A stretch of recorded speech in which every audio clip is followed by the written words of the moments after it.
ఆ రోజు నేను చెప్పిన కత్తి ఆంధ్ర వాడిస్తాడు కానీ పొడిచేటోడు మన తెలంగాణ వాడే అని చెప్పిన.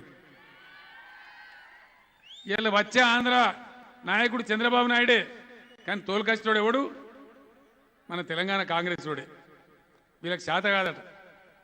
చంద్రబాబు నాయుడు డబ్బులు ఇవ్వాలి, చంద్రబాబు నాయుడు టికెట్లు ఇప్పియాలి. రేపు చంద్రబాబు నాయుడు పెత్తనం తెలంగాణ మీద వస్తే దరఖాస్తులు పట్టుకొని మనం విజయవాడకు పోవాలిగా, అంతే కదా. ఆ గతి కావన్నా మనకు. కొందరేమో అమరావతి బానిసలు, విజయవాడ బానిసలు, తెలంగాణ చంద్రబాబు నాయుడు గులాములు, మిగిలిన వాళ్ళేమో ఢిల్లీ గులాములు. ఈ గులాముల పాలన మనకు కావన్నా. చివరికి నేను ఒకటే మాట మీకు చెప్తా ఉన్నా, సీరియస్గా ఆలోచన చేయాలి, ఆశామాషిగా తీసుకోవద్దు, దెబ్బతింటారు. టీఆర్ఎస్ ఓడిపోయిందనుకో నాకు వచ్చే నష్టం పెద్దగా లేదు, ఏముంటుంది, గెలిపితే పని చేస్తాం గట్టిగా, లేకపోతే ఇంటికి ఆడమంటే రెస్ట్ తీసుకుంటాం, యుద్ధ వ్యవసాయం ఓడిని చేసుకుంటాం. కానీ నష్టపోయేది ఎవరు? తెలంగాణ రాష్ట్రం ప్రజలు. చంద్రబాబు నాయుడు చేతికి అధికారం పోనిస్తే ఇవాళ 35 ఉత్తరాలు రాసింది మన ప్రాజెక్టులు కట్టద్దని. రేపు కట్టనిస్తాడా ప్రాజెక్టులు? ఆయన మనసు ఆంధ్రకు గుంచుతుందా, తెలంగాణ గుంచుతుందా? ఒకనాడు ఈ మాట సీరియస్గా వినాలి మీరంతా దయచేసి. ఆదిలాబాద్ పత్రికా విలేకరులను కూడా నేను రిక్వెస్ట్ చేస్తా ఉన్నా, ఈ ప్రాంత బిడ్డలుగా మీరు చైతన్యం చేయాలి ప్రజలను దయచేసి. నిన్న చంద్రబాబు నాయుడు గారి ప్రస్తావన తీసుకొచ్చి నేను పొలిమేర్లు దాటి వరకు తరుముతే కాంగ్రెస్ పార్టీ నాయకులు భుజాల మీద మోసుకొని మళ్ళీ తీసుకొస్తున్నారు అని మాట్లాడుతున్నాడు. అదేవిధంగా ఈరోజు ఆదిలాబాద్ జిల్లాలో మాట్లాడుతూ నేను ఓడిపోతే నాకు వచ్చే నష్టమేం లేదు, నేను ఫామ్ హౌస్లో పోయి పండుకుంటా, జరిగే నష్టం మీకే అని చెప్పి ప్రజల యొక్క భావోద్వేగాలను రెచ్చగొట్టి తన నిరాశ నిస్పృహలను పరోక్షంగా ముఖ్యమంత్రి గారు వ్యక్తపరుస్తున్నారు. ఆయన ఫామ్ హౌస్లో పోయి పండుకుంటా అంటే ఆయన కొడుకు ఇంకా 2 ఆకులు ఎక్కువ చదివాడు, ఓడిపోతే నేను అమెరికాకు పారిపోతా అంటున్నాడు.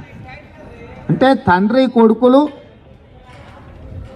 ఓడిపోయేటోనికి వరలుడు ఎక్కువ, మందిని ముంచడానికి మాటలు ఎక్కువ అన్నట్టుగా తండ్రి కొడుకుల వ్యవహారం కళ్ళగట్టినట్టుగా కనిపిస్తుంది.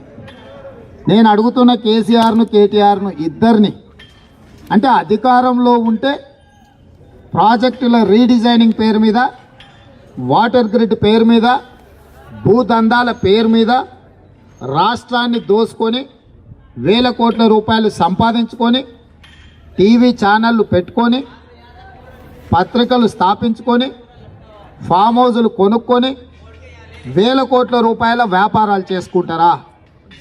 ఒకవేళ ఓడిపోతే ప్రతిపక్షంలో ఉండి ప్రజల పక్షాన అధికారంలో ఉన్న పార్టీ తీసుకుంటున్న నిర్ణయాలలో విశ్లేషించి సహేతుకమైన నిర్ణయాలు కానప్పుడు సలహాలు సూచనలు ఇచ్చి అవసరం అనుకుంటే ప్రజల తరఫున నిలబడి ప్రతిపక్ష పార్టీగా మీ ధర్మాన్ని నెరవేర్చి తీసుకున్న నిర్ణయాలలో ఉన్న లోపాలను ఎత్తి చూపి నిరసనలు తెలిపి అవసరమైతే ధర్నాలు చేసి రాస్తా రోకోలు చేసి రాష్ట్ర బంధులు చేసైనా ప్రజలకు అండగా నిలబడి సంక్షేమాన్ని అభివృద్ధిని సమపాళ్లలో ముందుకు నడిపించాల్సిన బాధ్యతాయుతమైన రాజకీయ పార్టీ అధ్యక్షులుగా మంత్రులుగా మీరు కాడి కింద పడేసి పారిపోతామంటుంటేనే సోనియా గాంధీ గారి సభ యొక్క ప్రభావము ఏ రకంగా ఉందో, సోనియా గాంధీ గారి పర్యటన టీఆర్ఎస్ పార్టీలో సృష్టిస్తున్న ప్రకంపనలను ఈరోజు తెలంగాణ సమాజం అంతా గమనిస్తుంది. హాయ్ ఫ్రెండ్స్, మా టుడే టుమారో యూట్యూబ్ ఛానల్ చూస్తున్నందుకు చాలా థ్యాంక్స్. మరిన్ని లేటెస్ట్ వీడియోస్ కోసం వెంటనే సబ్స్క్రైబ్ చేయండి. అలాగే ఈ బెల్ ని కూడా రింగ్ చేసేయండి. మా నోటిఫికేషన్స్ అన్ని మీ మొబైల్లో వస్తాయి. అలాగే మా వీడియోస్ మీకు నచ్చితే లైక్ చేయండి, షేర్ చేయండి, నచ్చకపోతే కామెంట్ చేయండి.